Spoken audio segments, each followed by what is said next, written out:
आज हम हिंदी विषय में आधुनिक काव्य कहानी तथा व्यावहारिक हिंदी इस पुस्तक से छावनी में बेघर, यह जो कहानी है उसका स्वाध्याय कृति का अध्ययन आज हम करेंगे। अल्पना मिश्र ये लेखिका है। सबसे पहले हम लेखक परिचय सुनेंगे। अल्पना मिश्र हिंदी कथा साहित्यकार है। उनका जन्म 18 मई 1969 को उत्तर प्रदेश के आजमगढ़ जिले में हुआ है। ये छोटे से गांव में हुआ था।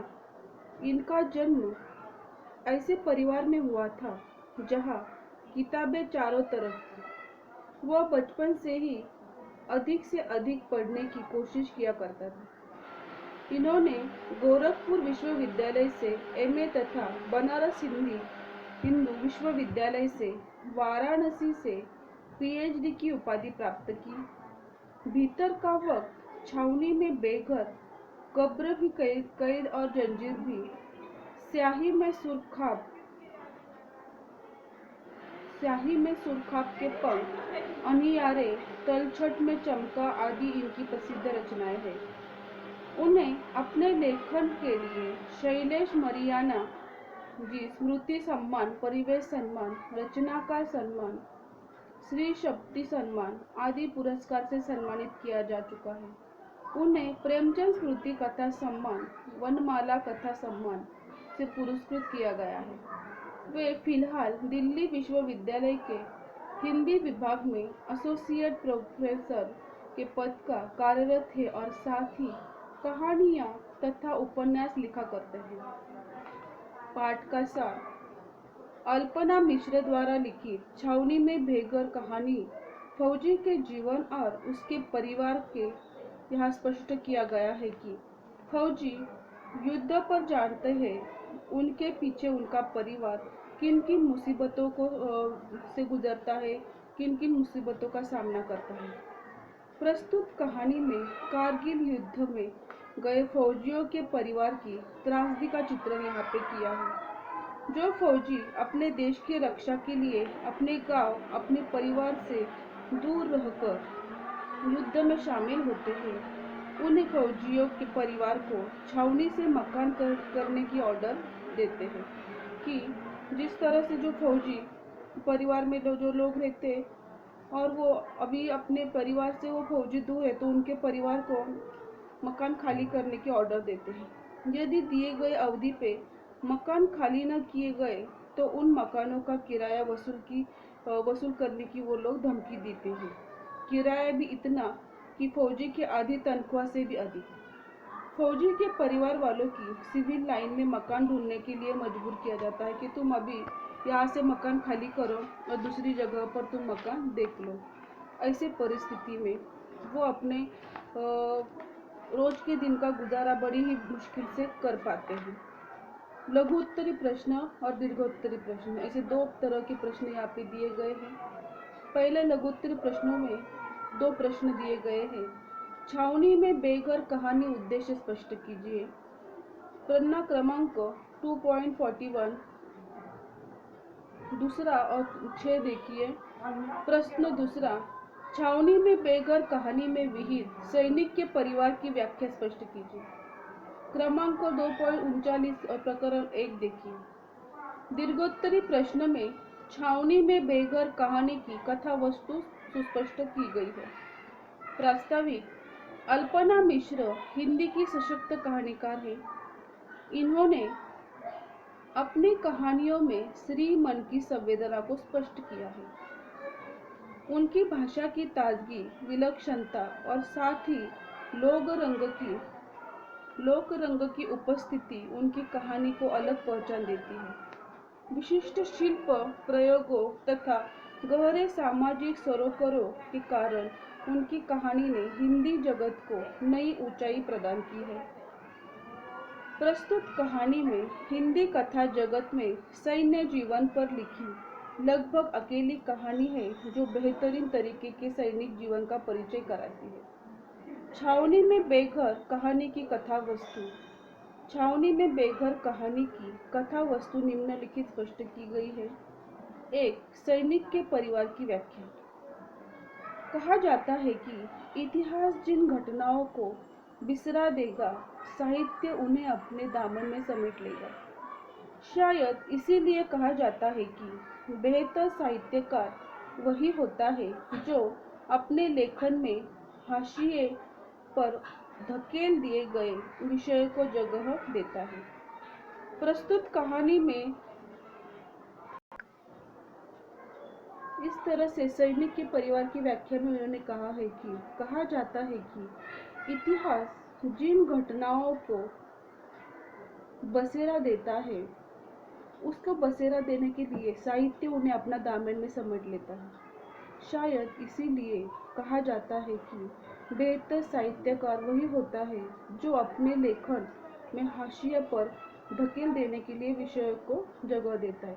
प्रस्तुत कहानी में अल्पना जी ने सैनिक जीवन की वास्तविकता को स्पष्ट करते हुए एक सैनिक का परिवार उसकी पत्नी और बच्चों तक सीमित होता है। उनके परिवार में माता पिता केवल गेस्ट और गांव के रूप में ही मौजूद होते हैं, फिर चाहे वे किसी शहर में रहते हो या किसी गांव में रहते हो। यद्यपि वे अपने बेटे के पास आ भी जाए तो उन्हें केवल गेस्ट समझा जाता है, जो कुछ दिन वहां रह सकते हैं फिर अपने गांव वापस चले जाते हैं। दो है सैनिक की पत्नी की मनोदशा। ऐसे सैनिक की पत्नी बड़ी ही बहादुर और दिलेर होती है। मिस कुमार की पत्नी का देहांत हो चुका है। वे अभी अभी पिताजी का क्रियाक्रम करके गांव से लौटे हैं और उन्हें ऑर्डर मिला है कि उन्हें कारगिल युद्ध में शामिल होना है। गाड़ी से उतरते ही उनकी मिसेस को एक मैसेज मिलता है कि कुमार के पति की युद्ध पर जाने की तैयारी करती है। वह खुद को कमजोर नहीं पड़ने देती। हालांकि उसका मन रो रहा है, फिर भी उसकी आंखों में पानी नहीं है। पति को युद्ध पर भेजने की तैयारी में जुटी मिसेस कुमार की मनोदशा से एक सैनिक तक जब युद्ध पर जाता है तो उनकी पत्नी की क्या हालत होती है, इस बात का पता उन्हें चलता है। इस तरह से उन्होंने पत्नी की मनोदशा का वर्णन यहाँ पे किया है। तीसरा है सैनिक के परिवार की निजी अनुभव। प्रस्तुत कहानी में बताया है कि इसके द्वारा सैनिक की पत्नी की उन तकलीफों को अपने लेखन का बनाया है जिस तरह से तकलीफों से एक स्त्री का रोजाना मुकाबला होता है। सैनिक की पत्नी को जीवन में कई बार बहुत बड़ी समस्याओं से गुजरना पड़ता है। वे समस्याएं उनके भविष्य को नहीं बदलती, बल्कि बहुत छोटी लेकिन निजी समस्याएं समाधान के रूप में आसपास हमेशा मंडराती रहती है। यदि इन समस्याओं के अनोखी पकड़ राष्ट्रीय बनने के चक्कर में भाषणबाजी होती रहती है तो उस भयावह यथार्थ का क्या होगा जो हमारे आसपास जो भी विद्यमान है। सैनिक देश की रक्षा के लिए कारगिल में ड्यूटी पर तैनात थे और उसकी पत्नी छावनी में बेघर किए जाती है। उसे जल्द से जल्द मकान खाली करवाने की ऑर्डर दी जाती है। वो अपने बच्चों को लेकर दिन रात मकान ढूंढने में लगी रहती है। उसे अब मकान मिलना भी मुश्किल हो गया है, क्योंकि सिविल इलाके में उसका पहचान पत्र मांगा जाता है। कितनी बड़ी विडंबना है कि जो सैनिक देश की रक्षा के लिए कारगिल युद्ध में शामिल हुआ है, उसके परिवार को सरकार के लिए मकान तक नहीं दे सकते हैं, कि सरकार भी उसके परिवार को एक प्रकार की मदद नहीं कर सकते। चौथा है सैनिक की पत्नी का दुख। अल्पना मिश्र युक्त कहानी में एक स्त्री साहस देती मिलती है जो एक सैनिक की पत्नी है और अपने घर गृहस्थी के लिए दिन रात एक किए हुए है। उसकी गृहस्थी में उसका पति मतलब सैनिक कारगिल युद्ध में ड्यूटी पर तैनात है और सैनिक उसे मकान खाली करने का ऑर्डर मिलता है सरकार से। जो सैनिक अपने देश की रक्षा के लिए अपनी जान पर खेल जाते हैं, उसका परिवार आज छावनी में बेघर किया दिया जाता है। यहाँ तक कि उन्हें सिविल इलाकों में किराए का मकान जो होता है वो ढूंढने की हिदायत दी जाती है। लगातार सिविल इलाके में चक्कर लगाते हुए भी उन्हें किराए के मकान नहीं दिया जाता। एक सैनिक की पत्नी से उसके पहचान पत्र मांगा जाता है। बच्चों की पढ़ाई, स्कूल की फीस, किराए का मकान ढूंढना न जाना कितना ही तकलीफों से वो गुजरती है। इसका वास्तव चित्रण इस कहानी में किया गया है। 5-6 सैनिक की पत्नी का संघर्ष। अल्पना मिश्र की प्रस्तुत कहानी में एक सैनिक की पत्नी का संघर्ष बताया गया है। वह अपने परिवार के लिए पूरी निष्ठा के साथ प्रयत्न करती है, पर मन का एक कोना है जो हमेशा खाली रहता है। मिसेस डुसेजा का कुमार या पति कारगिल युद्ध पर गए हैं। वहीं दूसरी ओर उसे सरकारी मकान खाली करने की ऑर्डर दी जाती है।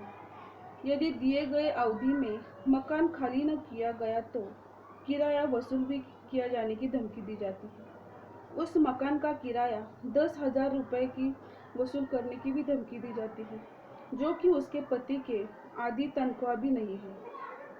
वह सिविल इलाके में मकान तलाशते हुए दिखाई देती है कि एक जगह काफी भीड़ इकट्ठा हो गई है। नजदीक जाने के बाद पता चलता है कि किसी जवान का शव है जो कारगिल में शहीद हुआ है। इस घटना से वह सहम जाती है क्योंकि उसका पति ऑलरेडी कारगिल युद्ध के लिए चला गया है। 6 है मिसेस कुमार की स्थिति कैसे होती है।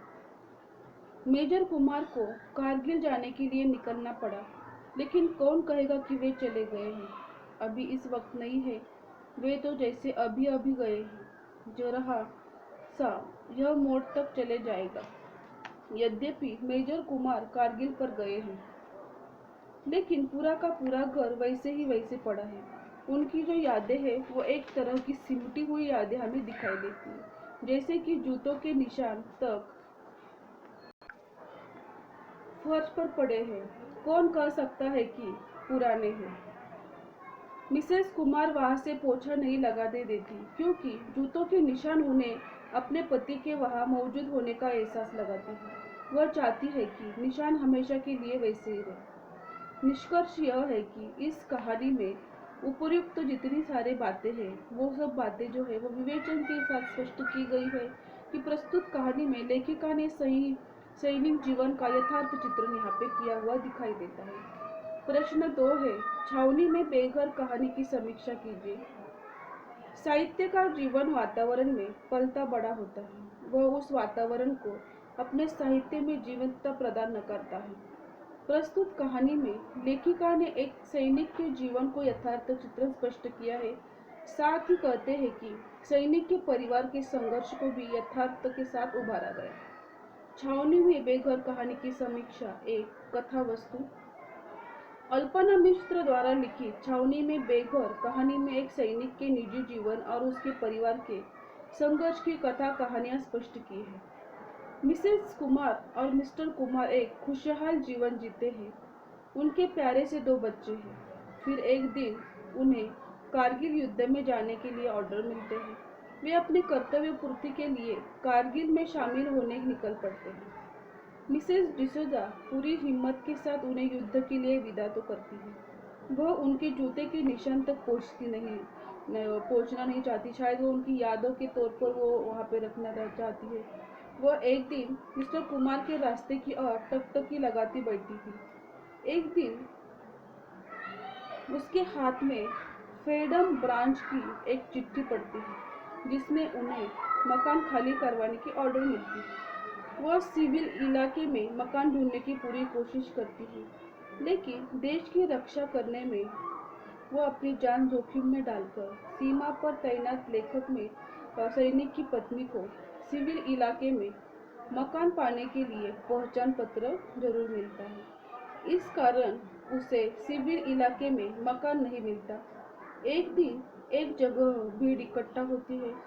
पता चलता है कि किसी सैनिक का शव है जो कारगिल में शहीद हुआ है, और उसका दिल उसी घटना से दहल जाता है, टूट जाता है। दूसरा है पात्र अथवा चरित्र चित्रण। यह पात्र अथवा चरित्र चित्रण में उन्होंने बताया है कि कथा वस्तु को प्रवाहित करते हुए उन्होंने कहा है कि पात्र अथवा चरित्र चित्रण एक महत्वपूर्ण तत्व होता है। प्रस्तुत कहानी में मिस्टर कुमार और मिसेस कुमार मुख्य पात्रों के रूप में उपस्थित हैं। मिस्टर कुमार अपने परिवार से बेहद प्यार करते हैं। वे अपने परिवार को खुशहाल जिंदगी देते हैं। ठीक इसी प्रकार वे अपने देश में ही बहुत प्यार करते हैं। वे कारगिल युद्ध से सीमा पर तैनात हैं। उनसे पीछे उनकी पत्नी परिवार की जिम्मेदारी संभालती है, बच्चों को संभालती है। वह बच्चों को कभी पापा की कमी नहीं महसूस होने देती। एडम ब्रांच में मकान खाली करवाने में ऑर्डर्स मिल जाते हैं, तब वो दूसरा मकान ढूंढने के लिए उन्हें कहा जाता है और इस तरह से वो अपने बच्चों को संभालते हुए दूसरा मकान ढूंढती है और उसमें उसको बहुत ज़्यादा दिक्कत होती है। आगे बताया है संवाद और कथोपकथन। किसी कहानी की कथा उपकथा पात्र जीवंतता प्रदान करने के लिए संवाद अथवा कथोपकथा प्रभावी होना आवश्यक होता है। प्रस्तुत कहानी में एक सैनिक के जीवन की व्यथा कथा को स्पष्ट किया गया है।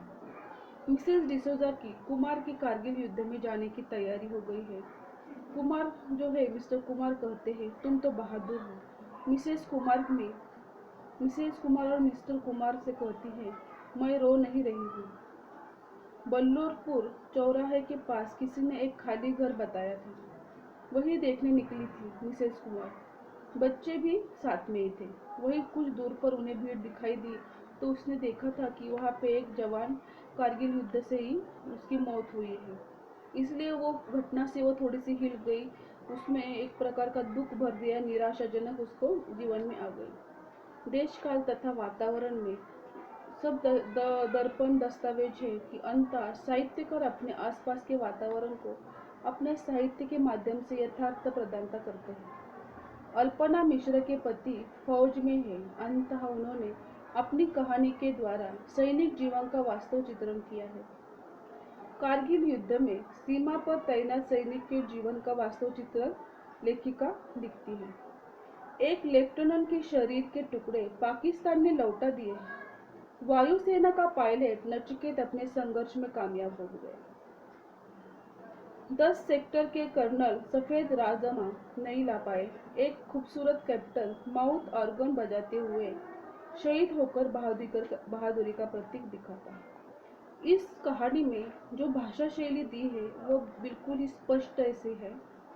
एक सैनिक देश की रक्षा के लिए अपने प्राण न्यौछावर करता है, लेकिन सरकार उसके परिवार के बदले में चंद पैसे देकर अपनी जिम्मेदारी पूरी करती है। जो सैनिक कारगिल युद्ध में सीमा पर तैनात होते हैं, उसकी पत्नी जो है वो सरकारी मकान खाली करवाने के लिए कहा जाता है। शहीदों के नाम पर चंदा वसूल किया जाता है। इसी वास्तविकता को स्पष्ट करते हुए लेखिका लिखती है कि प्रधानमंत्री लाल किले पर भाषण देते हैं। देश की स्वतंत्रता के लिए वर्ष हुए हैं। इसे सही गिनने के लिए तमाम गणितज्ञ बुलाए गए। जाने कौन से लोग हैं जो बारिश में भीगते हुए प्रधानमंत्री का भाषण सुन रहे हैं, बल्कि लोग छतरियां लेकर वहां पे भीतर खड़े हैं। इस देश में इतनी छतरियां कहाँ से उग गई है? स्कूलों में झंडा फहरा हुआ दिखाई देता है। बच्चे समवेत स्वर में गा रहे हैं, जन गण मन अधिनायक जय है। किसी मंदिर में भजन की जगह देशभक्ति गीतों का फिल्मी कैसेट चल रहा है। मेरे देश की धरती, इस प्रकार सैनिकों के जीवन की यथार्थता स्पष्ट की जाती है। उद्देश्य है, कोई भी साहित्य निरुद्देश्य नहीं होता है। साहित्य में समाज का वास्तविक रूप पनपता ही है। अंततः प्रस्तुत कहानी के द्वारा लेखिका ने सैनिक के जीवन की विभीषिका को बड़ी ही संजीदगी के साथ प्रस्तुत किया है। यहाँ साबुन की टिकिया तिरंगे की लिपटी है। जो इतना देशभक्त है, जो उतना तिरंगे वाला साबुन खरीदेगा। गाड़ी की एक बड़ी कंपनी के तिरंगे की एक रंग को लेकर नई कार निकाल ली है। लाल किले के बाहर पुलिस के एक जवान से अपने अफसर को बंधक बना लिया है। आतंकवादियों ने गांव से लेकर दिल्ली तक माइनफील्ड बना दिए हैं। लोग उस पर चल रहे हैं। माइनफील्ड जनता के लिए बड़े होकर लोग उड़कर चले जा रहे हैं, पर आम जनता से चंदा वसूल में नहीं होता है। एक सैनिक जो सीमा पर तैनात है, उसने परिवार को सरकारी मकान खाली करने का ऑर्डर दिया है। साथ ही दिए गए अधिक में मकान खाली न कर पाकर मकान किराया वो वसूल करने की धमकी भी दे रहे। इस तरह से प्रस्तुत कहानी में लेखिका ने सैनिक के परिवार छावनी में किस प्रकार बेघर हुए इसका वास्तविक चित्रण किया। इस तरह से हमने छावनी में बेघर इस कहानी से बहुत सारे प्रश्नों का अध्ययन किया है। दीर्घोत्तरी प्रश्न हमने देखे हैं, उसके बहुत सारे घटक पॉइंट्स हमने देखे हैं। ये पूरा जो हमने पढ़ा है वो सब प्रश्नों की जानकारी आप भी लीजिए, पढ़िए, समझिए। ये पाठ, ये कहानी आप आपके टेक्स्ट बुक से पुनः एक बार पढ़िए और जो भी आपको समझ में आया है वो प्रश्न उत्तर के तौर पर आपके हिंदी की कॉपी में लिखिए। इसमें का आगे का प्रश्न है, ससंदर्भ व्याख्या कीजिए, उसकी रचनाएं लिखिए। ये प्रश्नों का अध्ययन हम अगले सेशन में करेंगे। धन्यवाद।